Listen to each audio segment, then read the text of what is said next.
So hello বন্ধুরা, আমি Subhadip ইয়োরবার channel থেকে আজ আবার একটা নতুন রিকোয়ারমেন্টের ভিডিও নিয়ে চলে এলাম। তোমরা কেমন আছো? আশা করছি সকলের সরস্বতী পুজো ভালো কাটলো। এবং আজকে যে আমরা রিকোয়ারমেন্টটা নিয়ে এসেছি, যে রিকোয়ারমেন্টটা নিয়ে আমরা আলোচনা করব, একটা অত্যন্ত ভালো রিকোয়ারমেন্ট ইন্ডিয়ান এয়ারফোর্সের তরফ থেকে যে রিকোয়ারমেন্টটা বেরিয়েছে মেডিকেল স্টাফেদের জন্য, সেটা সকলে অ্যাপ্লাই করতে পারবে। তুমি যদি নার্সিং হও, নার্সিংদের জন্য ভ্যাকান্সি রয়েছে, ফার্মাসি হও, ফার্মাসিদের জন্য ভ্যাকান্সি রয়েছে, or any paramedical field student যদি থেকে থাকো তোমরা কিন্তু অ্যাপ্লাই করতে পারছো। তো ভিডিওটা তোমরা পুরোটা দেখবে, কিভাবে অ্যাপ্লাই করবে, কোন স্টেট থেকে তোমরা অ্যাপ্লাই করতে পারছো, এবং তোমাদের যেহেতু এটা ইন্ডিয়ান এয়ারফোর্সের মানে ডিফেন্সের ভ্যাকান্সি, সেখানে হাইট, ওয়েট বা মাঠ পাস কীভাবে হতে সকল বিষয় নিয়ে আমরা আলোচনা করব। সঙ্গে কোন কোন ডিপার্টমেন্টের ভ্যাকান্সি রয়েছে, কারা কারা অ্যাপ্লাই করতে পারবে, কোন কোন ক্যান্ডিডেটরা এলিজিবল এই জবটার জন্য, এবং যেটা বললাম তোমাদের মেডিকেল টেস্ট কীভাবে হবে, সকল বিষয়টা নিয়ে আলোচনা করবো। তো পুরো ভিডিওটা দেখো, আমি ভিডিওটা যতটা হয় ছোটোভাবে বানাচ্ছি। তো দেখো, এখানে যে ভ্যাকান্সিটা বেরিয়েছে মেডিকেল অ্যাসিস্ট্যান্টের ভ্যাকান্সি, নার্সিং অ্যাসিস্ট্যান্টের, এখানে কিন্তু কোনো রেজিস্টার নার্স চাইছে না। তার মানে তোমরা এখানে মিনিমাম কোয়ালিফিকেশান তোমরা আমার পাশে স্ক্রিনে দেখতে পাচ্ছ 10+2 ফিজিক্স, কেমিস্ট্রি, বায়োলজি যাদের আছে তারাই কিন্তু অ্যাপ্লাই করতে পারছো।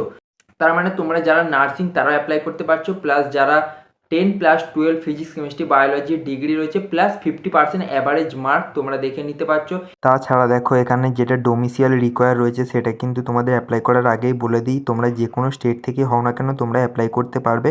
তবে তার জন্য কিন্তু তোমার স্টেটের কিন্তু একটা ডোমিসিয়াল সার্টিফিকেট লাগবে, যে তোমরা এই স্টেট থেকে বিলং করছো। মানে তোমরা যদি ওয়েস্ট বেঙ্গল স্টেট থেকে অ্যাপ্লাই করতে যাও, তাহলে তোমাদের কিন্তু ওয়েস্ট বেঙ্গল স্টেটেরই তোমার ডোমিসিয়াল সার্টিফিকেট লাগবে। তো তোমরা অ্যাপ্লাই করার আগে কিন্তু এই ডোমিসিয়াল সার্টিফিকেটটা রেডি করে নিও। এবং হ্যাঁ, আরও একটা কথা বলে দিই, এর অফিসিয়াল ওয়েবসাইট থেকে কিন্তু তোমরা এই অফিসিয়াল নোটিশটা পেয়ে যাবে, বা আমাকে কমেন্ট করো, আমি কিন্তু কমেন্টের মাধ্যমে তোমাদেরকে অফিসিয়াল নোটিশটা দিয়ে দেবো। অথবা যদি কোনো কোয়ারি থাকে, কোনো কোয়েশ্চেন থাকে, তোমরা আমাকে কমেন্টের মাধ্যমে কিন্তু জিজ্ঞাসা করে নিতে পারো। সঙ্গে এখানে কিন্তু ফার্মাসির ভ্যাকান্সি রয়েছে, যেখানে কিন্তু তোমরা ফার্মাসির ডিগ্রিটা দেখে নিতে পারছো, ফার্মাসির কি এলিজিবল ক্রাইটেরিয়া রয়েছে। এখানে বিএসসি ইন ফার্মাসি ডিগ্রি কিন্তু দরকার। সঙ্গে এখানে কিন্তু হাইট, ওয়েট, চেস্টের যে ব্যাপারটা রয়েছে তোমরা পাশে স্ক্রিনে দেখে নিতে পারছো। এছাড়া অল ওভার যে সমস্ত ক্রাইটেরিয়াগুলো রয়েছে, সেই সমস্ত ক্রাইটেরিয়া কিন্তু তোমরা অ্যাপ্লাই করার আগে বারবার কিন্তু দেখে নিও। এখানে দেখো মেডিকেলে কী কী রিকোয়ারমেন্ট রয়েছে তোমরা পরিষ্কার দেখে নিতে পারছো। হাইট কিন্তু এখানে 152 সেন্টিমিটার চেয়েছে। তাছাড়া তোমরা চেস্টের মাপটাও দেখে নিতে পারছো। এছাড়া ডেন্টাল, মানে অল ওভার তোমার হেলথের কী কী চেক আপ হবে সবটাই এখানে কিন্তু দেওয়া রয়েছে। এই জন্য তোমাদেরকে বলছি যে অবশ্যই অফিসিয়াল নোটিশটা একবার তোমরা ডাউনলোড করে ভালোভাবে পড়বে, এবং ভালোভাবে পড়ার পর তবেই তোমরা কিন্তু অ্যাপ্লাই করবে।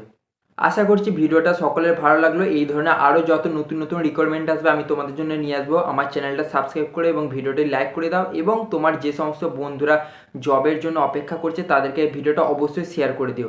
Thank you.